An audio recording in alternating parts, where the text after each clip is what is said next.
सवेर दिनाल सोना सलाम कबूल करे सो अते सुबह खैर रोही। मैं हूँ आपकी होस्ट शज़ी गिलानी और मेरे साथ है उमर जाफरी। और जनाब मेरी जानिब से तमाम देखने वालों को पूरी दुनिया में जहाँ जहाँ आप हमारी ट्रांसमिशन देख रहे हैं, हमारे तराकी इलाके में, हमारे पूरे पाकिस्तान में, पूरी दुनिया में, आप सब लोगों से कहेंगे अस्सलाम वालेकुम रहमतुल्लाहि व बरकात। जनाब आप पे अमन और सलामती हो और आज का दिन पाकिस्तान के लिए अमन और सलामती लेकर आए। तो आज जो कुछ भी कीजिए कोशिश करें कि चेहरे पे मुस्कुराहट सजा के रखें ताकि देखने वालों को भी अच्छा लगे। और सबसे इंपॉर्टेंट काम आज का कि आपने हमारा प्रोग्राम देखते रहना है हमेशा की तरह। और अगर आप हमसे रब्ता करना चाहते हैं, क्योंकि हमारा एक सवाल भी है और सवाल का डेफिनेटली जवाब भी होता है, मगर डेफिनेटली सवाल आपसे पूछेंगे, मगर पहले जो है आप जरा कुछ बता दीजिए एड्रेस ताकि लोग हमसे रब्ता कर सकें। व्यूअर्स अगर आप हमें कॉल करना चाहते हैं, और वैसे भी मैं आपको कोई ऑप्शन नहीं दे रही, आपने कॉल करना है, आप डायल कर सकते हैं 447280 अगर आप मोबाइल से कॉल कर रहे हैं, और अगर आप लैंडलाइन से कॉल कर रहे हैं आप डायल कर सकते हैं 0900-10280। and if you want to SMS us, and all the viewers who regularly SMS, thank you, पर उसके साथ साथ if you want to message us, आप हमें मैसेज कर सकते हैं SBR space message and send it to 4471।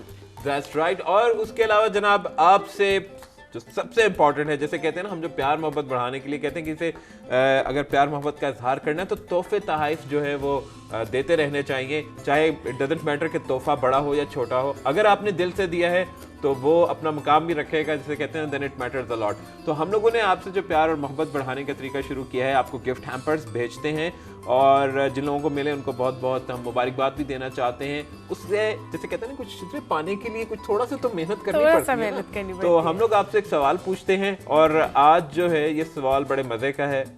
हम आपसे पूछना चाहेंगे कि फिल्म एक्ट्रेस रीमा खान जो कि प्रोड्यूसर भी हैं, डायरेक्टर भी हैं, उन्होंने अपनी पहली फिल्म कौन सी बनाई? अदाकारा रीमा की पहली फिल्म एज अ प्रोड्यूसर कौन सी थी? आपके पास 3 ऑप्शन हैं। पहली ऑप्शन है कोई तुझसा कहा, दूसरी ऑप्शन है ये दिल आपका हुआ, तीसरी ऑप्शन है चूड़ियाँ जो कि मैं नहीं पहनता मगर बहुत से लोग पहनते हैं जो मुल्क के लिए कुछ नहीं कर सकते। बिल्कुल ये बहुत अच्छा पॉइंट था जो आपने एंड में थोड़ा सा मिक्स किया। साहब ने बताया था। अच्छा बस प्रोड्यूसर साहब की क्या बात है। लेकिन व्यूअर्स आप हमें कॉल कर सकते हैं if you want to win a lot of surprise gifts that we have for you. तो आप लोग कॉल कर सकते हैं और ये आसान सा सवाल है, आप लोग सर्च भी कर सकते हैं, हम हिंट नहीं देंगे लेकिन ये 3 ऑप्शंस आपको दे दी हैं। तो आप सर्च कर सकते हैं, आप नेट पे भी सर्च कर सकते हैं if you don't know the answer to win the hamper. लेकिन चीटिंग नहीं है, चीटिंग नहीं होनी चाहिए जरा। मजा वही होता है मुकाबले का जो जबरदस्त तरीके से हो। और जब भी मुकाबले की बात आती है तो मुकाबला कौन करता है आजकल कहते हैं कि नौजवानों में बड़ा दम और खम है कि चाहे कैसे ही हालात क्यों ना हो, मुल्क किसी तरफ क्यों ना चल रहा हो, नौजवान जो है हमारे उमर सबसे बड़े एग्जांपल में और आप है क्योंकि हम दोनों मुकाबला नहीं करते। हाँ वाकई सही बात नहीं मगर we are fighting the all odds. हम लोग माशरे की नाइंसाफियों के ऊपर भी बात करते हैं, हमारा हल्ला गुल्ला भी होता है। और सबसे मजे की बात है कि हमारे रोहित टेलीविजन के ऊपर ये हमारी पॉलिसी है कि हमने लोगों को एजुकेट करना है। हमने ऐसे लोग बुलाने हैं कि जिनकी बातों से यहाँ पर हम लोग सिर्फ डांस ना करें, मस्ती नहीं करें। And the best thing is that we cover everything. कोई ऐसी बात नहीं है जो हम कवर नहीं करते हैं। एंड वी आर मतलब confident enough to educate people. Definitely. तो जनाब जबरदस्त मॉर्निंग शो सुबह खैर रोही आप लोगों के लिए जो है इसका आगाज हो चुका है। आज बढ़ते हैं अपने मेहमान की जानिब। जैसे कि बात हो रही थी कि नौजवान जो है इस मुल्क के लिए बहुत कुछ कर सकते हैं।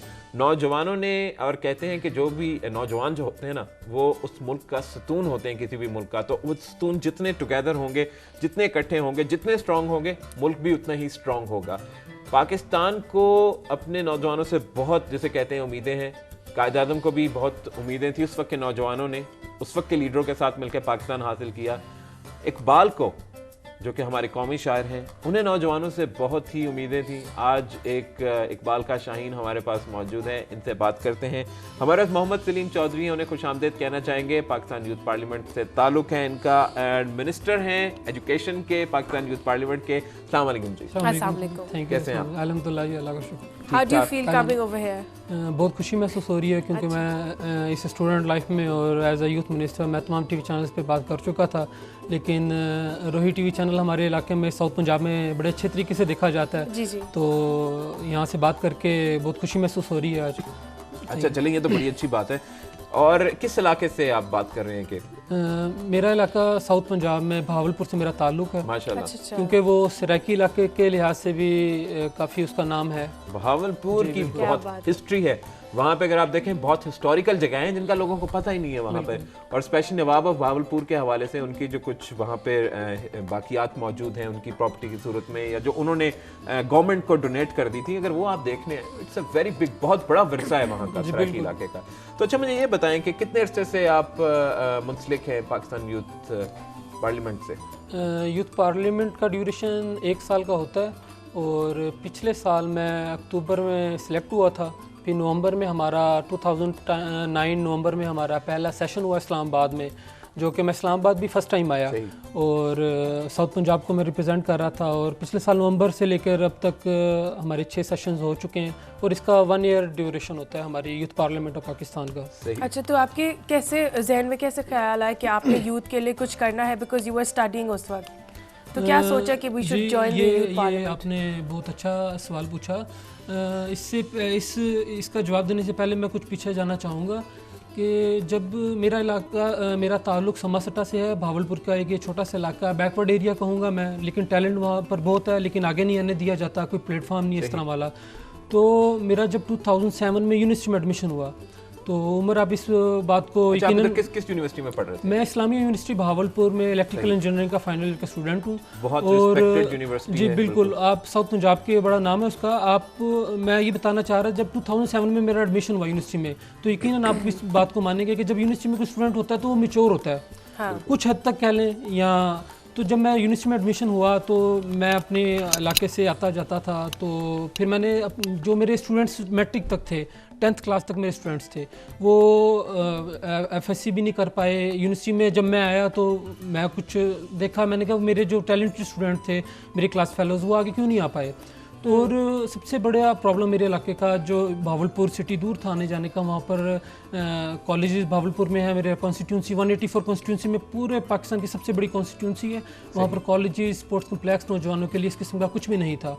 तो फिर मैंने महसूस किया कि यहाँ पर कॉलेजेस होने चाहिए। 2007 में 8 के फर्स्ट मंथ में तकरीबन एक स्टूडेंट था मेरा जूनियर, अहमद पीरज़ादा, शायद ये हादसा ना होता, वो एक ट्रेन के नीचे आके उसकी डेथ हो गई। अच्छा। मसला ये था, वहाँ के मेरे हल्के के लोग अफोर्ड नहीं कर पाते। देखें 5-6 हज़ार जिसकी पे हो, वो गरीब बंदा अपने बच्चों को पढ़ाएगा या बिल पे करेगा या उनको खाना खिलाएगा या मेडिसिन पे तवज्जो देगा।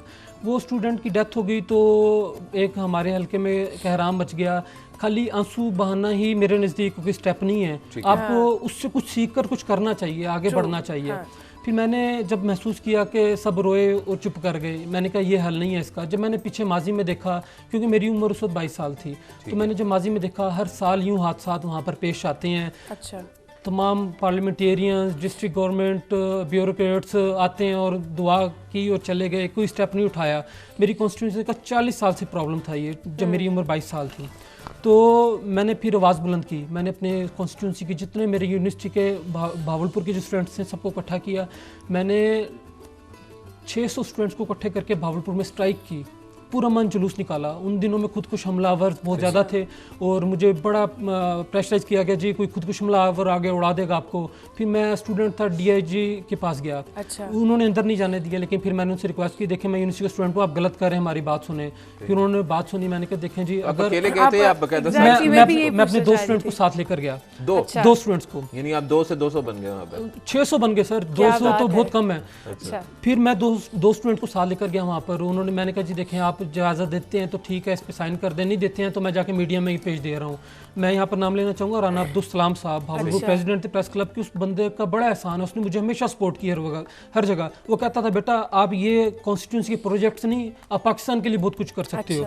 मैंने फिर वहाँ पर उन्होंने मुझे परमिशन दी। यकीन माने उस दिन जो हमने 600 स्टूडेंट्स ने चौक फुआरा से लेकर यूनिवर्सिटी तक, प्रेस क्लब तक पुरअमन एहतजाज किया, मेरी ज़िंदगी का फर्स्ट एक्सपीरियंस था। मुझे नहीं पता मैं क्या करने जा रहा हूँ। मुझे ये पता था मैंने अपनी कॉन्स्टिट्यूंसी में अपने गरीब लोगों के लिए, जिसमें मैं भी शुमार होता हूँ, मैं किसी वडेरे या जागीरदार का बच्चा नहीं हूँ, मैंने कहा कि मैंने वहाँ पर ये प्रोजेक्ट्स डिग्री कॉलेजेस हर हाल में मंजूर कराने हैं, मैं इनकलाब लाना चाहता था ताकि पढ़ा लिखा नौजवान आगे आए। आपने पहले तालीम के जरिए मैं शो लाना चाहता था, वहाँ पर वडेरे खत्म हो। जब हर घर में एक बच्चा भी पढ़ जाएगा ना, मैं अगर आपको कोई बात कहूँ ना, आप शायद ना माने, लेकिन आपका भाई कहेगा ना, आप जरूर मान लेंगे मेरा भाई है। मैं चाहता था कि वो जो हमारे उस कॉन्स्टिट्यूंसी में जो पेरेंट्स हैं बेचारे नहीं पढ़ लिख सके वक्त के लिहाज से, तो उनको घर में कोई दूसरा बंदा चेंजेस ना लाए, उनके बच्चे तब्दीली लाएं। फिर ये मेरा मेन इशू था, और जो डेथ्स हो रही थी हर ईयर वो नहीं होनी चाहिए थी। तो फिर मैंने वहाँ पुरअमन एहतजाज किया और यकीन माने। मैं एक मिनट यहाँ पे आपको कट करना चाहूँगा। मैं नाजरीन को ये बता दूँ कि अभी हम जिस बात के ऊपर जो बात ये जिक्र कर रहे हैं इस वक्त सलीम यहाँ पर बैठकर, मैं बताना चलूँ कि तकरीबन 2 से 3 साल के अरसे के अंदर आपने जो है सलीम ने, हालांकि ये कोई असल मिनिस्टर नहीं है, इनका पाकिस्तान यूथ पार्लियामेंट से ताल्लुक है, और इन्होंने उसके मिनिस्टर ऑफ एजुकेशन होने के नाते, नहीं सर, यूथ पार्लियामेंट से पहले, उससे भी पहले तो इन्होंने 2 डिग्री कॉलेजेस अपने इलाके के अंदर बनवाने के लिए, क्या कौन से इलाके के अंदर? 2 डिग्री कॉलेज, स्पोर्ट्स कॉम्प्लेक्स समासट्टा के अंदर, तहसील एंड स्पोर्ट कॉम्प्लेक्स भी अप्रूव कराया। मतलब 3 प्रोजेक्ट्स हैं मेरे। 3 साल के अंदर आपने 30 करोड़ रुपए एलोकेट करवाए गवर्नमेंट से। 3 प्रोजेक्ट्स पे, 2 प्रोजेक्ट्स पे काम शुरू हो गया, 6 माह हो गए। ये आपने क्यों किया? ये काम तो हमारे मिनिस्टर्स का नहीं है। सर मैं आपको उसी तरफ आ रहा था। मेरी फाइनल बात ये थी कि जब पुरअमन एहतजाज हो गया, खत्म हो गया, 1 हफ्ता गुजर गया, मैंने कहा था शायद प्राइम मिनिस्टर प्रेसिडेंट नोटिस ले लेगा, जी इन्होंने 6 स्टूडेंट्स ने क्यों किया, कोई chief secretary prime CM chief minister ले लेगा, मसला हल हो जाएगा। चल निकला ना राह पे, मुझे नहीं पता था, लेकिन सफ़र तो तय करना था। फिर एक वक्त आया, मैंने फिर डिस्ट्रिक्ट गवर्नमेंट से, ब्यूरोक्रेट से, डीसीओ कमिश्नर से मीटिंग्स करना शुरू कर दी। 3 घंटे उनके ऑफिस के पहले बाहर इंतजार करता था मैं, जब कहीं इस सलीम का नंबर आता था जिन्हें कोई नहीं जानता था, फिर वो अंदर जाने देते थे। फिर वो 1 कप चाय पिलाते थे ना, मैं खुश हो जाता था, जी बड़ा रिस्पांस मिल गया सलीम को आज। मुझे नहीं पता था इस चाय के कप के आगे कुछ नहीं है। यहाँ पे नौजवानों से कहना चाहेंगे कि ये जो चाय पीने वाला सीन है ये खतरनाक है। अगर आप किसी दफ्तर में किसी जेन्युइन काम के लिए जा रहे हैं, आगे से जो भी अफसर है, वैसे तो गवर्नमेंट सर्वेंट्स होते हैं, कायद-ए-आज़म ने यही कहा था कि जनाब जितने भी गवर्नमेंट के जो लोग हैं वो अवाम के, जिसे कहते हैं कि उनको सर्व करने के लिए बैठे हैं। आपको आगे से कोई चाय ऑफर करता है कि बेटा चाय पी लो, बिस्किट खा लो, केक खा लो, तो समझे कि वो आपका काम नहीं कर रहा है। और ये जो रिस्पेक्ट चीज़ें होती हैं ना, मतलब ठीक है, रिस्पेक्ट बात हम कहते हैं कि जी बड़ी रिस्पेक्ट दी, बड़ी अच्छी बात की आपने यहाँ पर। मगर इस वक्त एक कॉलर हमारे साथ हैं, और कॉलर से देखते हैं कि अगर उनका भी कोई इस टाइप का एक्सपीरियंस है कि किसी ने कभी चाय पे टरखाया या बिस्किट पे या खाली इसके ऊपर, तो देखते हैं कौन है। अस्सलाम वालेकुम। हेलो जी, अस्सलाम वालेकुम।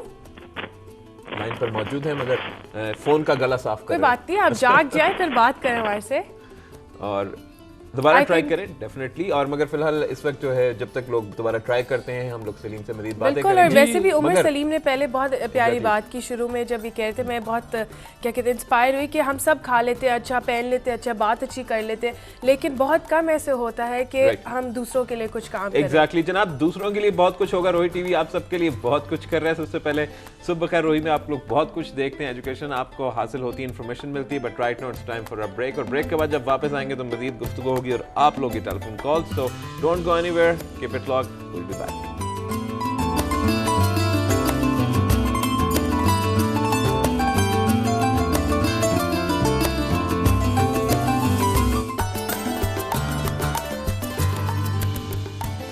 जी आको नाजरीन, ऐसा एक दफ़ा वाल आ गया और अपने तमाम व्यूअर्स को कहती चलो, जिन लोगों के फ़ोन्स नहीं कनेक्ट हो रहे, आप लोग हमें SMS के ज़रिए भी अपना आंसर बता सकते हैं। जो क्वेश्चन आपसे हमने पूछा कि रीमा जो फिल्म एक्ट्रेस है पाकिस्तानी, ऑब्वियसली आप सब जानते हैं, उनकी कौन सी फर्स्ट प्रोडक्शन मूवी थी जो उन्होंने खुद प्रोड्यूस की। मैं आपको 3 ऑप्शन दे देती हूँ, चूड़ियाँ, ये दिल आपका हुआ, और तीसरा ऑप्शन है कोई तुझसा कहा। ये 3 ऑप्शन है, आप गेस कर सकते हैं और बहुत से गिफ्ट हैम्पर भी जीत सकते हैं। उन्होंने रीमा साहबा ने आज से 4-5 साल पहले न्यूयॉर्क फिल्म एकेडमी से, जो कि प्रोडक्शन एंड फिल्म मेकिंग के हवाले से दुनिया के सबसे महंगे इंस्टीट्यूट है, वहाँ से उन्होंने 6 मंथ का प्रोडक्शन का कोर्स किया है, and she thought that she can change the Pakistani film industry scene. But कहाँ तक कामयाब हुई, अगर आपने फिल्म देखी है तो ज़रूर आप बता सकते हैं और इसका जवाब भी दे सकते हैं। अगर टेलीफोन के जरिए आपकी कॉल नहीं मिल रही तो आप लोग हमें SMS कर सकते हैं और जवाब भेज सकते हैं, and we can send you a very nice and very big gift hamper, right? बिल्कुल। और हम इनकी तरफ वापस चलते हैं। आपने बहुत से अवार्ड्स भी जीते हैं, उनके उसके हवाले से मैं चाहूँगी आप व्यूअर्स के साथ कुछ शेयर करें। जी बिल्कुल, मैं अवार्ड्स का बताता हूँ। उससे पहले सिर्फ कुछ जो लास्ट मेरे अल्फाज थे मैं वो बयान करना चाहता हूँ। फिर जब मुझे अपने ही हल्के में डिस्ट्रिक्ट गवर्नमेंट और ब्यूरोक्रेट्स ने रिस्पॉन्स नहीं दिया, तो फिर मेरे अपने जो नौजवान थे वो भी पीछे हट गए। कहते हैं कि हमारी किसी ने नहीं सुननी। मैंने कहा नहीं यार, अल्लाह पाक करम करेगा इंशाल्लाह। मैंने कहा मेहनत करनी चाहिए। फिर मैंने मगर आपने पॉलिटिकल वर्कर्स की तरह कोई तशद्दुद का रास्ता नहीं, नहीं कुछ भी नहीं। अपनाया, फिर आपने अब कहा नहीं। मैं उसी तरफ आ रहा हूँ। Strategy। फिर मैं यूथ के लिए मैसेज दे रहा हूँ, ये मैं कोई हीरो बनने की कोशिश नहीं कर रहा। फिर मैंने कलम को यूज़ किया, यकीन माने। फिर मैंने भाग दौड़ खत्म कर दी, चलना फिरना खत्म कर दिया, अपने कमरे तक महदूद हो गया। फिर मैंने कलम को दौड़ाना शुरू कर दिया। फिर मैंने CM Punjab, chief secretary Punjab, governor, president, prime minister, chief justice को पूरा केस लिख करके जी ये प्रॉब्लम्स है, ये सॉल्व होने चाहिए। किन लोगों ने आपको वापस मैं उसी तरफ आ रहा हूँ। मैंने जब यहाँ 1 साल का ड्यूरेशन गुजर गया, फिर भी किसी ने रिस्पॉन्स नहीं दिया। लेकिन मेरे एक जहन में ये चीज़ थी कि मैं कभी 60-70 साल का भी हो गया ना कभी चीफ मिनिस्टर से, कभी ना किसी वजीर से मुलाकात तो जरूर होगी एक मरतबा। क्योंकि हमारे मुल्क में इन लोगों को सिर्फ हेलीकॉप्टर पे देखा जा सकता है या टेलीविजन पे देखा जा सकता है, ये आम सामने तो मिलते नहीं है। फिर मैं वो सारी एप्लीकेशंस अपने पास सेव करके रखने लग गया। वो प्रेसिडेंट जो प्रेस क्लब के थे वो प्रेसेस जारी कर देते थे कि ये बच्चा मेहनत कर रहा है, वो न्यूज़पेपर्स की कटिंग्स में सेव कर रखने लग गया। चीफ सेक्रेटरी पंजाब जावेद महमूद साहब, former chief secretary Punjab Javed Mahmood साहब, जो आजकल सीट पर नहीं है, उन्हें मैं सैल्यूट करता हूँ आज इस टीवी चैनल्स के ज़रिए, जिन्होंने ना सिर्फ रिस्पॉन्स दिया, ऐसा रिस्पॉन्स दिया कि मुझे कामयाबियों की राह पे, मुझे नहीं पता था मुझे इतना कुछ मिलेगा। उसके बाद मुझे ये पता था कि मैंने अपनी कॉन्स्टिट्यूंसी के लिए काम करना है। उन्होंने ये प्रोजेक्ट्स मुझे बुलाया और एप्लीकेशन मेरी पढ़ी और मुझे कहा बेटा मुझे बड़ी खुशी हो रही है स्टूडेंट हो तो कि नौजवानों के लिए आप ये काम कर रहे हो। उन्होंने उस दिन 23 जनवरी 2009 को वो प्रोजेक्ट्स मंजूर कर दिए और वो मंजूर ऐसे किए कि अब 8-9 माह हो गए। बजट एलोकेट हो गया था, मगर क्या प्रॉपर फंडिंग पहुंच गई उधर अथॉरिटीज? सारा कुछ हो गया सर। 2 डिग्री कॉलेजेस 1 साल का अरसा गुजर गया है। अच्छा। बड़ी तेजी से वर्क हो रहा है वहाँ पर। यकीन माने आज के दौर में कोई किसी से हाथ मिला के राजी नहीं है, जो माहौल बन गया। लेकिन वहाँ मेरी कॉन्स्टिट्यूंसी में जो से लोग हैं पीपल्स हैं, वो आते हैं, औरतें और आदमी आते हैं, मेरे पेरेंट्स आके हाथ चूमते हैं। इतनी खुश होकर कहते हैं कि आपके बेटे ने यहाँ पे 2 कॉलेजेस बनवाए। आपका बच्चा इस कम उम्र में वो काम कर गया जो हमारे लोग 60 साल की उम्र गुजारने के बाद भी वडेरे यहाँ पर काम नहीं कर पाए। और जो मिनिस्टरों के जो असल ड्यूटी हमारे मिनिस्टर ऑफ जी बिल्कुल। फिर अब यकीन माने अब मैं उस यूथ पार्लियामेंट में नहीं पहुंचा हुआ था। मैं इंजीनियरिंग का स्टूडेंट भी था, सेकंड ईयर का, मेरी स्टडी का भी लॉस हुआ, मुझे दुख भी होता था। लेकिन बात नहीं आती है। वहाँ मेरे एक का फ्यूचर था, दूसरी तरफ लाखों लोगों का फ्यूचर था। आपने 2 डिग्री कॉलेज बनवा दिए, ये बहुत बड़ा क्रेडिट आपको जाता है। आपने एक्सपोर्ट कॉम्प्लेक्स की वहाँ पे तामीर करवाई। दूसरी बात ये है कि कोई पैगाम भी देना चाहते हैं मिनिस्टर ऑफ एजुकेशन के नाम, क्या कर रहे हो?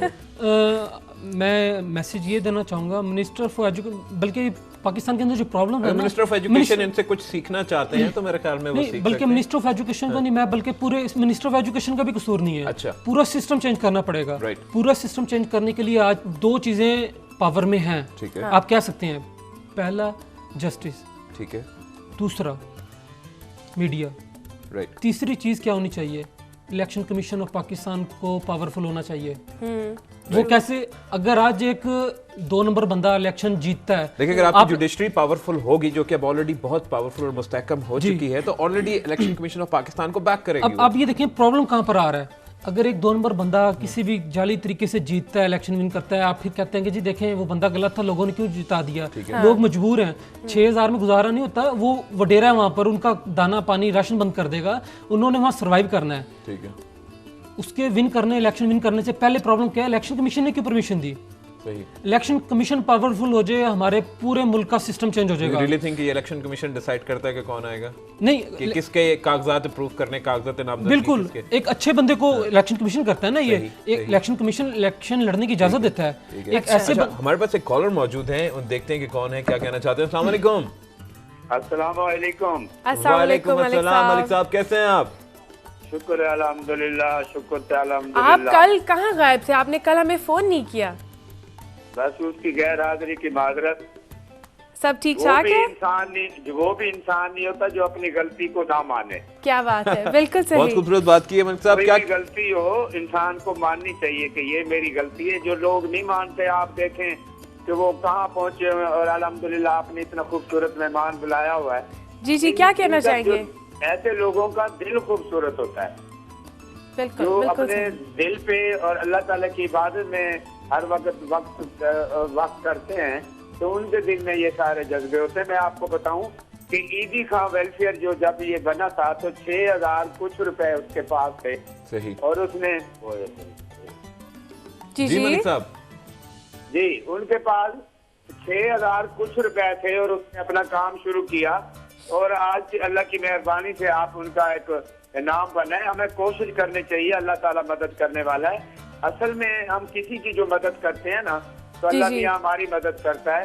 आप कहीं 10 रुपए खर्च करते हैं ना, तो आपके जो है ना आपको पूरे 100 रुपया मिलता है। बिल्कुल, जैसे हम कहते हैं एवरी पेनी काउंट्स। आपने बहुत अच्छी बात की, बहुत शुक्रिया मलिक साहब। और हम लोग यहाँ पे ये इन्फॉर्मेशन भी देना चाहेंगे कि आपने ईदी साहब का जिक्र किया, तो ईदी साहब का नाम Guinness book of world record में इस रेफरेंस में दर्ज है कि दुनिया में एम्बुलेंसेस का सबसे बड़ा मोटरकेड इस वक्त पाकिस्तान में ईदी साहब के पास मौजूद है।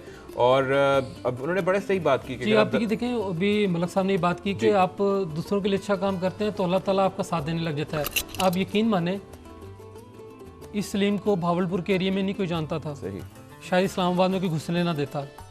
वो जो प्रोजेक्ट्स के लिए 3 साल की मेरी स्ट्रगल थी ना, जब वो अप्रूव हुए, काम शुरू हुआ, तो आज यूथ पार्लियामेंट ऑफ पाकिस्तान में मैं उन प्रोजेक्ट्स की वजह से पहुंचा हूँ कि इसमें लीडरशिप क्वालिटीज हैं। इसने अपने हल्के में स्टूडेंट होते हुए इतने बड़े प्रोजेक्ट्स में। अच्छा, और वैसे भी आपने, जैसे मैंने पहले भी आपसे पूछा कि आपने इतने सारे अवार्ड जीते, तो वो मैं चाह रही हूँ कि आप शेयर कर लें। जी, मैं अवार्ड के लिए मुझे अभी 25 दिसंबर को जिना कन्वेंशन सेंटर इस्लामाबाद में South Asia gold medal as a best social worker of Pakistan का अवार्ड मिला। मुझे नहीं पता था कि मैं यूथ पार्लियामेंट पहुंचूंगा, ये अवार्ड मिलेगा। एक और अवार्ड है जो कि मेरी लाइफ का सबसे बड़ा अवार्ड है, लेकिन सबसे बड़ी खुशी वो प्रोजेक्ट्स हैं जो मैं एक अपने हल्के में लोगों के लिए किए। दूसरा अवार्ड मैं नेशनल यूथ अवार्ड, जो कि नौजवानों का सबसे बड़ा अवार्ड कहलाता है। 41 नौजवान हुकूमत पाकिस्तान ने सिलेक्ट किए हैं, उसमें भी मैं best social worker of Pakistan के लिए मेरी नॉमिनेशन हो गई है। और वो इंशाल्लाह मुझे जनवरी में वो अवार्ड हुकूमत पाकिस्तान बिल्कुल। और हमारे व्यूअर्स स्क्रीन पे भी देख सकते हैं जब आपको अवार्ड मिला, तो वो देख रहे हैं कि अच्छा, आपको ये लास्ट में, सबसे लास्ट में मैं आपसे ये सवाल करना चाहूँगा। आपने कुछ जिक्र किया अपने यूनिवर्सिटी के वाइस चांसलर साहब का, जिन्होंने आपको बहुत सपोर्ट किया। मैं चाहता हूँ आप उनका नाम और उनको पैगाम भी दे दें। जी, डॉक्टर पहले वाइस चांसलर एक और थे, डॉक्टर बिलाली अहमद खान साहब, और अब डॉक्टर मुख्तार अहमद भारा साहब हैं, जो कि बहुत अच्छी सोच के मालिक हैं। और स्टूडेंट के उनका ताल्लुक भी भावलपुर से ही है। और बहुत ज़्यादा वो यूथ को प्रमोट कर रहे हैं और हमेशा उन्होंने अप्रिशिएट किया मुझे। और एक हमारे इंजीनियरिंग कॉलेज के प्रिंसिपल हैं, एक्स वाइस चांसलर हैं कायदे वाम इंजीनियरिंग यूनिवर्सिटी सिंध के, जान मोहम्मद कीरियो साहब, जो कि जिन्होंने मुझे बहुत ज़्यादा हमेशा मुझे उनकी दुआओं का मेरे साथ रहा है। हम यही कहेंगे सलीम के लोगों को सल्यूट पेश करना चाहिए कि इन्होंने आपको प्रमोट किया, इन्होंने एज अ स्टूडेंट आपको। और एक और टीचर का अगर मैं नाम ना लूँ तो वो ज्यादती होगी मेरे, क्योंकि मैं जिस इलाके से पढ़कर आया हूँ वहाँ पर जो मेरे हेडमास्टर साहब थे शबीर अहमद खान साहब, वो आप शायद हंसे इस बात पर, लोगों के फैमिली डॉक्टर होते हैं, वो मेरे फैमिली टीचर हैं। मेरे वालिद साहब को भी उन्होंने पढ़ाया, मेरी वालदा साहब को भी उन्होंने पढ़ाया, हम 5 बहन भाइयों को उन्होंने पढ़ाया। वो 60+ उनकी एज है, 65 के करीब, और उन्होंने हमेशा मेरा साथ दिया है। और अब आपको एक और बात बताऊँ मैं, जब प्रोजेक्ट्स मंजूर हो गए थे ना, तो वहाँ पर लैंड नहीं मिली गवर्नमेंट की, तो चीफ सेक्रेटरी ने मेरे साथ कम्युनिकेशन थी, तो उन्होंने मुझे कहा कि बेटा आप लोगों को कहें कि डोनेट कर दें, हम कंस्ट्रक्शन करवा देंगे। अब मैं 1-2 जगह गया बाइक के ऊपर, उन्होंने कहा ना ये बच्चा मजाक कर रहा है हमारे साथ आके, ये क्या करवा देगा यहाँ पर। फिर मैं कौन था जिसने आपकी बात सुनी? किस चीज़ के लिए? लैंड के हवाले से। लैंड के लिए। फिर मैं बता रहा हूँ, फिर मैं अपने जो 60 साल शबीर अहमद, तकरीबन 35 साल शबीर अहमद खान साहब ने, जो हेडमास्टर रिटायर हुए हैं, ऑनरेबल टीचर, उन्होंने वहाँ पर टीच किया है। पूरा कॉन्स्टिट्यूंसी उनकी रिस्पेक्ट करती है। फिर मैं उन्हें हर बात बताता था, वो मुझे दुआएं देते थे। फिर मैंने कहा इन्हें मैं साथ लेके जाता हूँ। फिर मैंने बाइक पर जाना, उन्हें पीछे बैठा लेना, मैं जहाँ वडेरे के पास जाके किसी जमींदार के पास बैठा देना, खुद पीछे बैठ देना हाथ बांध के।